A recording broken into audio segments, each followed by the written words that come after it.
La censura de prensa, la persecución a intelectuales, el allanamiento de mi casa en El Tigre, el asesinato de amigos queridos y la pérdida de una hija que murió combatiéndolos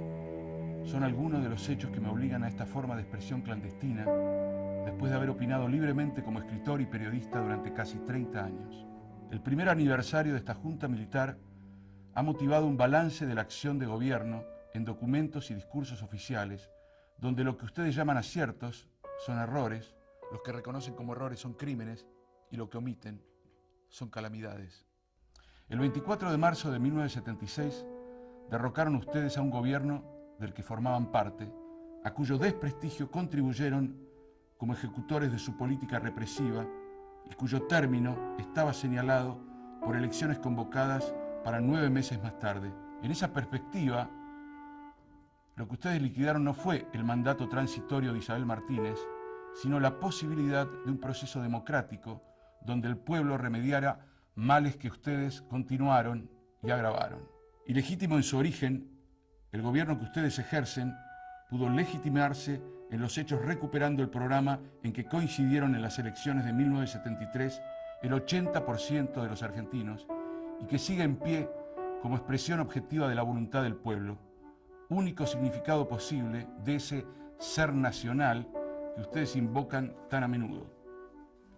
Invirtiendo ese camino, han restaurado ustedes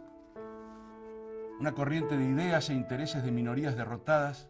que traban el desarrollo de las fuerzas productivas, explotan al pueblo y disgregan la nación. Una política semejante solo puede imponerse transitoriamente,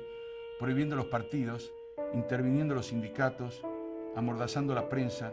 e implantando el terror más profundo que ha conocido la sociedad argentina. 10.000 presos, 4.000 muertos, decenas de miles de desterrados son la cifra desnuda de ese terror. Colmadas las cárceles ordinarias, crearon ustedes en las principales guarniciones del país virtuales campos de concentración donde no entra ningún juez, abogado, periodista, observador internacional. El secreto militar de los procedimientos, invocado como necesidad de la investigación, convierte a la mayoría de las detenciones en secuestros que permiten la tortura sin límite y el fusilamiento sin juicio. Más de 7.000 recursos de habeas corpus han sido contestados negativamente este último año. En otros miles de casos de desaparición, el recurso ni siquiera se ha presentado porque se conoce de antemano su inutilidad o porque no se encuentra abogado que ose presentarlo después que los 50 o 60 que lo hacían fueron a su turno secuestrados.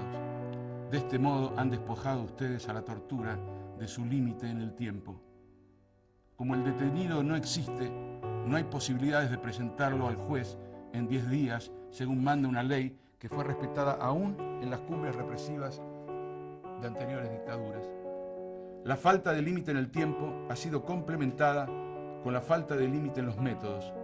retrocediendo a épocas en que se operó directamente sobre las articulaciones y las vísceras de las víctimas, ahora con auxiliares quirúrgicos y farmacológicos de que no dispusieron los antiguos verdugos. El potro, el torno, el despellejamiento en vida, la sierra de los inquisidores medievales reaparecen en los testimonios junto con la picana y el submarino, el soplete de las actualizaciones contemporáneas. Mediante sucesivas concesiones al supuesto de que el fin de exterminar a la guerrilla justifica todos los medios que usan, han llegado ustedes a la tortura absoluta, intemporal, metafísica en la medida que el fin original de obtener información se extravía en las mentes perturbadas que la administran para ceder al impulso de machacar la sustancia humana hasta quebrarla y hacerla perder la dignidad que perdió el verdugo, que ustedes mismos han perdido. Estos hechos, que sacuden la conciencia del mundo civilizado, no son, sin embargo, los que mayores sufrimientos han traído al pueblo argentino, ni las peores violaciones de los derechos humanos en que ustedes incurren. En la política económica de ese gobierno debe buscarse no solo la explicación de sus crímenes, sino una atrocidad mayor que castiga a millones de seres humanos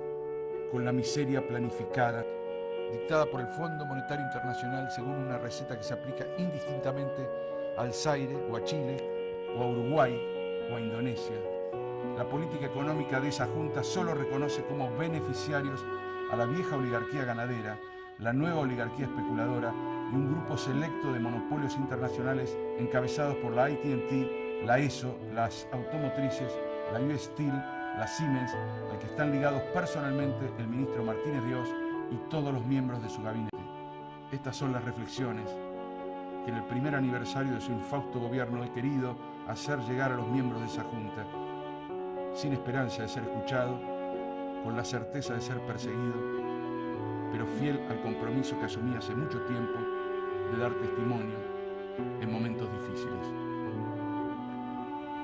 Rodolfo Walsh, cédula de identidad 2.845.022, Buenos Aires, 24 de marzo de 1977.